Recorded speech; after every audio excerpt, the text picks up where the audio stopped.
سوچ کو اب آزاد کرو، دل میں سچ آباد کرو، قائن نے جو ہم سے کی تھی باتیں ساری یاد کرو۔ جناب صدر، اساتذہ کرام اور میرے ہم مکتب ساتھیو، السلام علیکم۔ یوم آزادی منانے کا مقصد یہ ہے کہ ہم اپنا محاسبہ کریں، کیا ہم نے وہ مقصد حاصل کر لیا جس کے لیے ملک حاصل ہوا تھا؟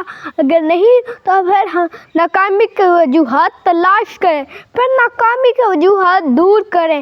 قائن نے اتحاد، ایمان اور تنظیم کا درس دیا تھا، وہ درس اور ہم کہاں ہیں؟ کیا ہم واقعی متحد ہیں؟ کیا ہم واقعی ایماندار ہیں یا دیانتدار ہیں؟ کیا ہم واقعی منظم ہیں، بدنظمی کا شکار ہیں؟